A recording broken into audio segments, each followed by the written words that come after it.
અલ્યા ભૂડું રાકેશભાઈ મેં તમને ના નથી પાડી કે મારે આટલા હવેળો બટાકા નહીં વાબ પણ તમે ભૂડું એમ કે ચેડ જ ના મિલ્યો ગતું બોલો તમે કહો હાલ બટાકાનો ભાવ સારો છે તો મેં કીધું ભાવ સારો છે વાવ ઉપર હાલ મેં બટાકા વાયા બરોબર આજે ડોકો બાર નહીં નીકળ્યો બાપ ના આમ બધું ખોટું કહેતો હોય તો શું મજાક કરે છે યાર હાર્ટ ફેલ થઈ જાય એવી વાત કરે છે અલ્યા 8 દિન હોય તો કિતની ફેલ થઈ જાય ને એવું કઈ મેલ લીધું છે ભૂડું બાપ ના આમ બધું ખોટું કહેતો હોય તો અલ્યા ભૂડું એક ડોકો બાર કુ નહીં નીકળ્યો ઓલા કાળિયા હરી મેં તું કેવરાયું કે રાકેશભાઈ લા તું કે જોવા મેલતી માર ક્ષેત્રમાં એમ કે હોય બટાકાનો એક ડોકો બાર નહીં નીકળે એમ આ કાળે હોજી ભૂડું મેં કેવરાય તું છે મેં તમને નતું કીધું સમાચાર મળ્યા મને હવારમાં ઓ એટલે એની તમને એમ કે હવારમાં હમાસર આલ્યા એમ ને એટલે હોજી મેં હરી કેવરાયું તું તમને હવારમાં હમાસર આલ્યા એમ ને એક દનો રાકેશ બે કાળિયો મન ભેગો શોત ને તો બાપ ના આમ બધું ખોટું કહેતો હોય તો બધા એના દોત નું ભય પડતા કરો તો અને હીરો આખી જિંદગી એમ કે કેળ ખાતો થઈ જતો બોલો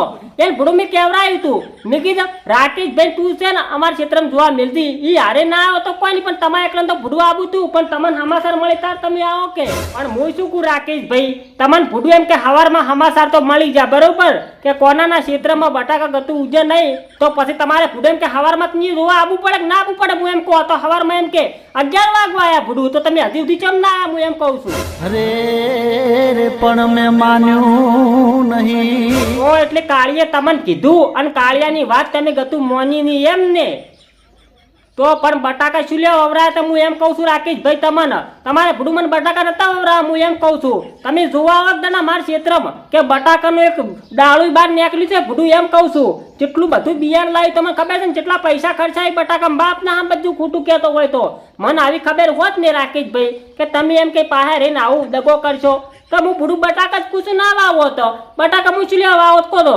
તમે આવો જોવા એકદમ જોવા આવતું વાર હોય પણ દોડી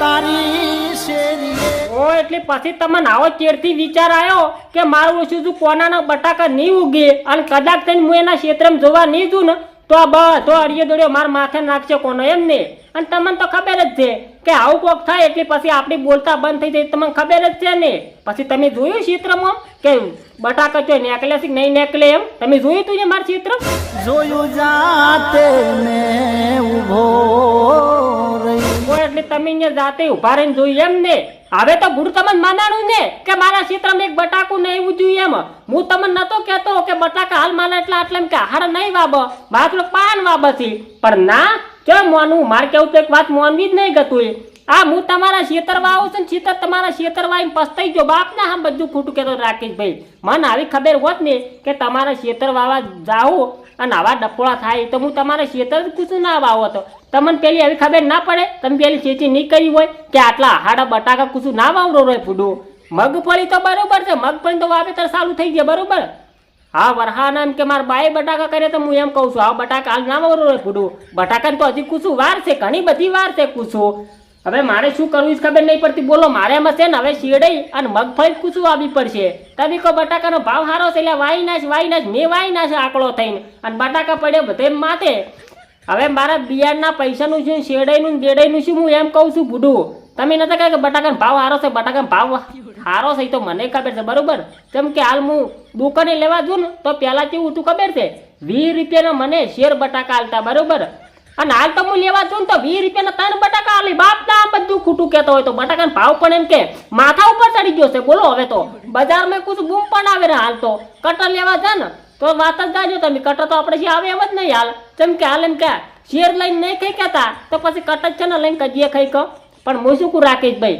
હવે છે ને હું એમાં મગફળી વાવી નાખું બરોબર કે હવે મગફળી વાવી ને તાર તો હું બહાર જ નીકળ્યું જીવામથી ન કે હું ખોટો કેમ કે મોય પી જાય જીવામ પૂછું હું નીકળું હવે કોઈક ટ્રેક્ટર બેક્ટર લઈને છેડાઈ અને મગફળીનું વાવેતર ચાલુ કર્યું બરોબર એક વાત તું રાકેશભાઈ હું તમને અરે બોલો બોલો બોલવાના કઈ પૈસા નથી અરે રાકેશભાઈ બોલવાના પૈસા નથી તો મને ખબર છે પણ પીવાના તો જોવે કે મેં કેટલા દાડાથી પીધું નહીં ભૂડું બોલો આજ તો હું તમારા ગામમાં આવ્યો છું આદત કરું મારા ગામમાં તમારા અરે મારે સ્વાગત નહીં કરાવું રાકેશભાઈ મારે તો પીવું છે એ વાત મારી મોનો શું વાત મોનું તમારી રાકેશભાઈ હા શું વાત મોનું બૈરું ગયું પિયર ને ફ્રીજમાં પડ્યું બિયર શું બોલો છો રાકેશભાઈ ઓમાં કે ભાભી પિયર જશે ને ફ્રીજમાં બિયર પડ્યું છે એમાં એ વાત મારી મોનો સુરેશભાઈ મેં તમને ઓલું માથામાં નાખવાનું તેલ લઈ આવ્યું તું એ કેવું હતું?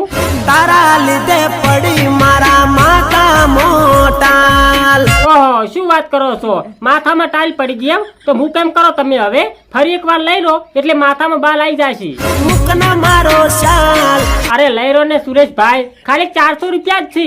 મુકના મારો શાલ. ભાઈ તમે હજી મગફળી વાવવાનું ચાલુ કેમ નથી કર્યું? ઇંતજારમાં તમારા મારા ઇંતજારમાં? પણ બુડું મારે તો ખૂબ બધું કોમ છે. મારે કેટલી બધી મગફળી વાવી પડી છે. મારે એમ કે એને ખરપાવી પાવાનું બધું જીન તે કોમ હોય કે તમને બીજા મજૂર નહીં મળતા? બહુ આવે છે, બહુ આવે છે એમ ને? તો પછી તમે મને કેમ ફોન કર્યો? તમે આવશો કે નહીં? હું નહીં આવું હો ભાઈ, કેમ કે મારે છે ને 2 દાડા પછી મગફળી પોણી વાળવાનું છે તેમાં એટલા માટે કહું છું. હું નહીં આવી શકું. ભાઈ તમે બીડી પીવા માટે શું શું કરો? એવું તો દેવે દેવે કરું દીવા. ઓ એવું એમ? પણ મારા પાસે બીડી પડી છે પણ એના તમારે મને 50 રૂપિયા આલવા પડશે. એ તને નહીં મળે. નહીં મળે એમ? તો તમને બીડીએ નહીં મળે કે? જેમ કે મેં ઉધારમાં 2 બંડલ ઠબકાયા છે એટલા માટે કહું છું. એ તું ના પાડે તો પી લ્યું દવા. ડોક્ટર સાહેબ મારી બીબીને છે ને ઝાડા થઈ જશે તો એને કઈ દવા પીવડાવું? બેબીને બોર્નવિટા પીવડાવો. અરે પણ ડોક્ટર સાહેબ એને ઝાડા થઈ જશે, બોર્નવિટામાં થોડી કોઈ પીવડાવરાય. હું શું કહું, કોઈક રસ્તો બતાવો ને બુડેના માટે. બાધા લીધી. હવે ડોક્ટર સાહેબ મેં તો બાધાએ ઘણા ઠકાણે લીધી પણ આ ઝાડા છે ને મારા ઓળસા બંધ થવાનું નોમ જ નહીં લેતા. બોલો પણ હું શું કહું ડોક્ટર સાહેબ, આ ઝાડા થવાનું કારણ શું છે? બેબી મૂડમાં નથી. હવે ડોક્ટર સાહેબ એ તો મૂડમાં જ છે પણ ઝાડા કરી કરીને મારું મૂડ બગાડી નાખ્યું છે અને તો. આ બેબીને બોર્નવિટા પીવડાવો. બેબી મૂડમાં નથી. કો ગમન ભાઈ તમારે કોક બહાર જવાનું હતું અને બસની ટિકિટ મળી કે નથી મળી? લીધી બસની ટિકિટ. શું વાત કરો છો? ટિકિટ તમને મળી જીતી એમ ને? તો પછી આમ સીટ મળી કે નથી મળી?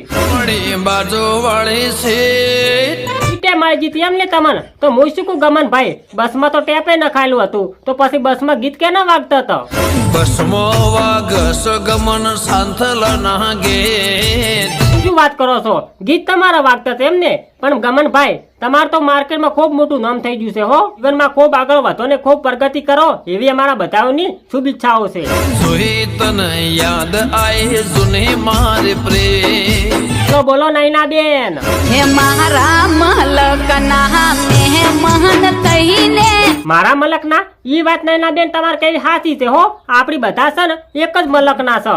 જેમ કે આપણે બધા બનાસકાંઠામાં આવી જાય ખરી કે પાછો ઓટો મારવાયા બોરે. ઓટો મારવા ને? હવે નૈના બેન મારે હાલ તો ખૂબ બધું કોમ છે અને પછી જો નવરાશ મળશે ને તો હું તમારે અહીંયા 100% ઓટો મારવા આવ્યું. પણ હું શું કહું નૈના બેન, આમ ચો થઈને આબાનું મારે અહીંયા હે 500 પટણના. આરોડો કશો હતો નહીં હો નૈના બેન. જય માતાજી મિત્રો, આ વિડીયો ખાલી મનોરંજન માટે બનાવ્યો તો એટલે કોઈએ દિલ પર લેવો નહીં. અમે દરેક કલાકારનું દિલથી સન્માન કરીએ છીએ અને કોઈ કલાકારને ઠેસ પહોંચાડવાનો અમારો ઈરાદો નથી. એટલે વિડીયો ગમતો હોય તો વિડીયોને લાઈક કરજો અને ચેનલને સબસ્ક્રાઇબ કરજો. અને હા મિત્રો, કોઈને પણ ચેનલ મોનેટાઈઝ કરાવી હોય તો મોનેટાઈઝ કરી આપવામાં આવશે. અથવા તમારી ચેનલમાં યુઝ કન્ટેન્ટ આવ્યું હશે તો તમારા પોતાનું કન્ટેન્ટ નાખી અને અપીલ કરી આપવામાં આવશે. અને ચેનલ મોનેટાઈઝ કરી આલવાના 1000 રૂપિયા ફી લેવામાં આવશે. તમારી ચેનલ મોનેટાઈઝ થઈ જશે અને બેંકનું ખાતું પણ અમે જોડી આલશું. 1000 રૂપિયા ફ્રી થશે. હા મારું એસકે ઓફિશિયલ. હા